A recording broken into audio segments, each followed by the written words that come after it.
There is a trap in the Remnant Expedition that can ruin your save file, and if that wasn't bad enough, I gave you some bad advice in my last video that I need to correct right now.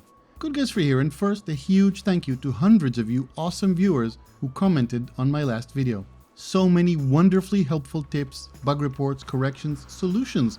You're amazing. Thank you. I added much of this to the pinned comment, but you deserve a proper explanation video, so let's get started. First, a critical warning. We have received confirmed reports of trap bases. One viewer, SM Barber, reported finding a player base that looked like a helpful outpost but contained a short-range teleporter, probably a miniaturized one so it's harder to spot. If you walk through it, it teleports you into a sealed chamber. Do not enter any teleporters on player bases in the expedition. Also, turn multiplayer off. Another report came in of a player physically pushing others into the furnace at the waste processing plant and they couldn't get out. I have a dedicated video on how to avoid griefers, link on the screen now. If you get trapped, do not save your game. Open options and check which save is earlier, the restore point or autosave, and try to load it. Another option, turn off multiplayer, open quick menu, and report the base to make it disappear. Now for corrections. In my last video, I told you not to scan animals on foot. I was wrong. You can scan them any way you want. If the milestone safari doesn't trigger while you are on foot, simply go to your Discoveries tab and claim the nanite reward for the planet's fauna. This forces the game to recognize your progress and unlocks the milestone instantly. So, scan away. Correction number 2, paraffinium. So many of you commented, and you're absolutely right. GGF, you just gotta read. The game does tell you how to make paraffinium. If you pin the GeoBay recipe in your log, the guidance text literally tells you to refine pyrite and ferrite dust. I should have remembered that I can pin recipes. I was rushing and I missed it. Thank you to everyone who pointed it out. So, Captain Steve put out a video on how to unlock all the customizations. Link in the description.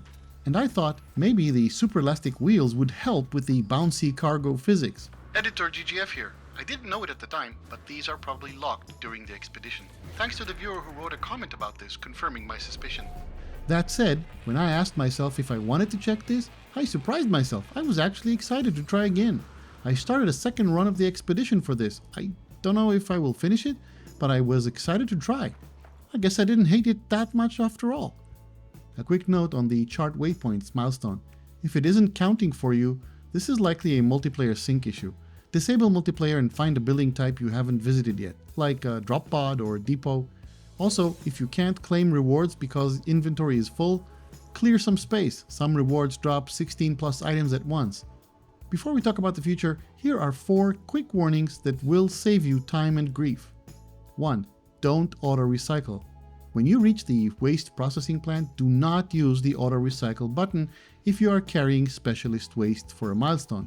The machine will recycle your specialist items as if they were normal industrial waste without giving you credit for the milestone. Process them manually one by one. Number 2. Keep your cargo. Do not save and reload your game while you have cargo sitting physically in your truck flatbed. Just like items left in a refiner, they will likely disappear when you load back in. Number 3. No weekend missions. Despite what I said in the previous video about double dipping Quicksilver, you cannot run the Weekend Nexus mission from this expedition. You simply can't reach the anomaly to start it. Number 4. Sentinel difficulty. If the Sentinels are too much for you early on, go into your difficulty settings and set on-foot combat to weak. It makes a huge difference, but also see the next item. One more correction regarding Gravitino balls. In my previous video, I told you to hide inside your Colossus to avoid the Sentinels. However, as many of you pointed out, you actually need a Gravitino ball to build the Gravitino coil, and you can't get the Colossus GeoBay plants until you do that in the first place. So for that first ball, you have to do it the old-fashioned way. Dig a deep hole, grab the ball, jump in, and seal the top. Or just run. You can usually outrun them if you keep moving. Finally, let's talk about the multiplayer stress test. I saw a lot of comments from people who didn't like my rant about us being crash test dummies for Light No Fire. Let me explain where I'm coming from.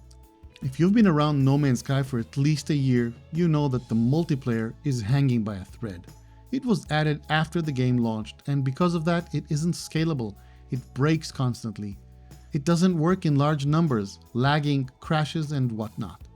My fear is this: if Hello Games uses this exact same multiplayer tech for Light No Fire, as they do for No Man's Sky, it will be a flop no matter how much they test it here.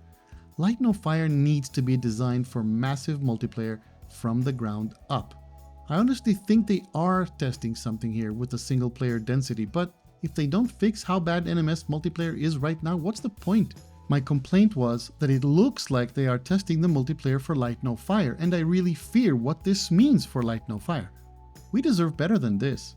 I go into much more detail on this topic in my video, Captain Steve's Take Made Me Rethink Everything. Link on screen right now. Go watch that and see why the engine might be the real problem. If you found this useful, hit like and consider subscribing. Stay safe, watch out for those trap bases, and I'll see you again soon.